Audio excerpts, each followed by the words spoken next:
Hello students, welcome to my channel and in this video we are going to discuss about Regulating Act of 1773।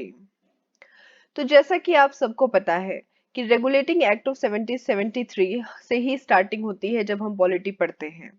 तो इसी topic से हम भी अपने syllabus की शुरुआत करेंगे और फिर एंड तक ऐसे ही स्मॉल स्मॉल क्लिप्स में हम सारे के सारे टॉपिक्स को जो है कवर करते चले जाएंगे। तो जो रेगुलेटिंग एक्ट ऑफ 1773 है, हमने अक्सर देखा है हर एग्जाम में, वन डे एग्जाम हो या और इम्पोर्टेंट एग्जाम्स हो, स्कूल्स के एग्जाम्स हो, तो उसमें हर बार कोई ना कोई क्वेश्चन कहीं ना कहीं से 1773 के रेगुलेटिंग एक्ट से आता ही आता है।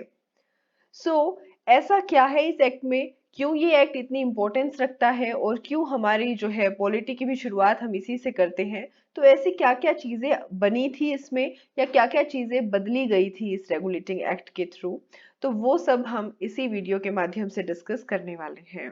Okay, so let's start. पहले क्या होता था कि गवर्नर जो है बंगाल के गवर्नर होते थे, लेकिन इस एक्ट के बाद governor of Bengal governor general of Bengal बन गए थे। तो जब भी कोई क्वेश्चन इस तरह से आता है कि गवर्नर ऑफ बंगाल या गवर्नर जनरल ऑफ बंगाल किस एक्ट से बने थे, तो वो होगा आपका 1773 का रेगुलेटिंग एक्ट।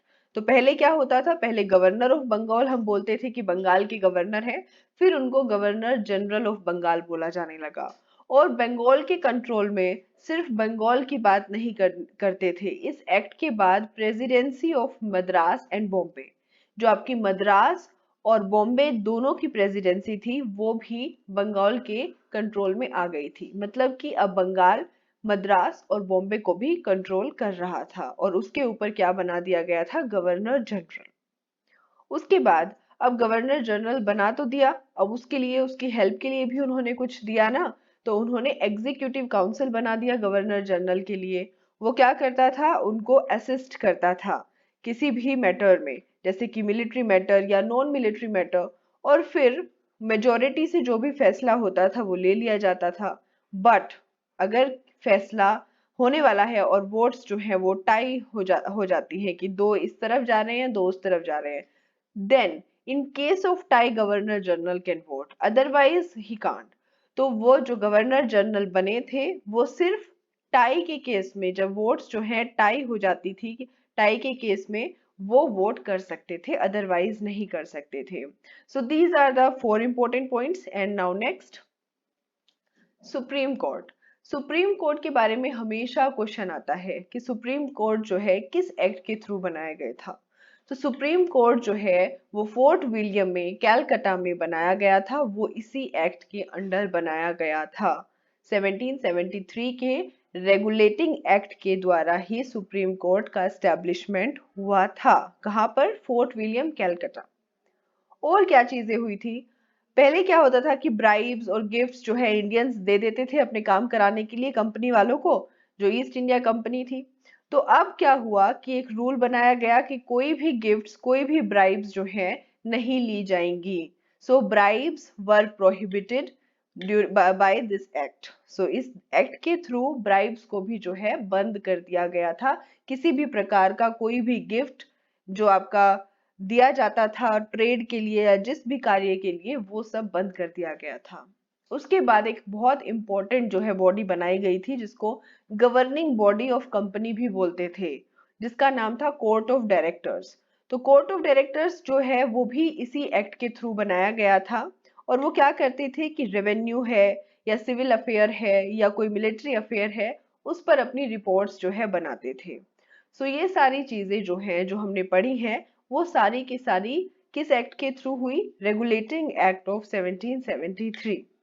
ऑलराइट, नाउ अभी हमने टॉपिक कवर किया है कि ये चार पांच चीजें इसके अंडर हुई। अब कुछ क्वेश्चंस किस तरह से जो है क्वेश्चन जो है पेपर में पूछा जाता है, जैसे कि for example who was the first chief justice. अब हमें पता तो चल गया कि सुप्रीम कोर्ट जो है इस एक्ट के थ्रू बना है, लेकिन उसके पहले चीफ जस्टिस कौन थे। उसके बाद किस ईयर में एस्टेब्लिशमेंट हुआ था, हमने कह दिया इस एक्ट के थ्रू हुआ था, लेकिन बना कब था, तो वो ईयर क्या है।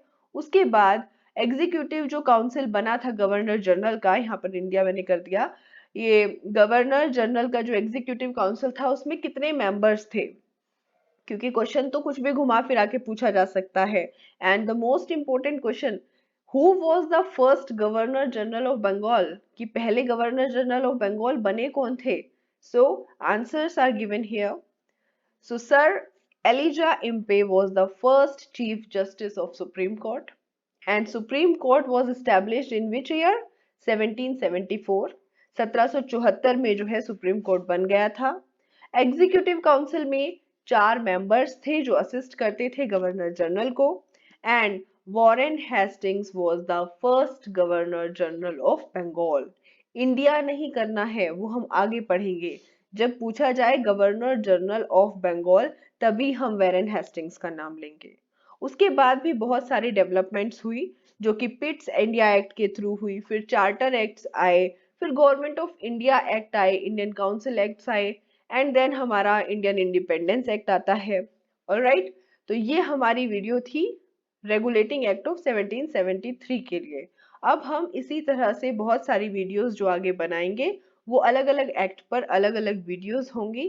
तो तब तक के लिए आप इन क्वेश्चंस की प्रैक्टिस कीजिए और एक बार इसको फिर रिवाइज कीजिए। हम मिलते हैं आपको नेक्स्ट वीडियो में। Okay, so thank you so much. Like, share and subscribe.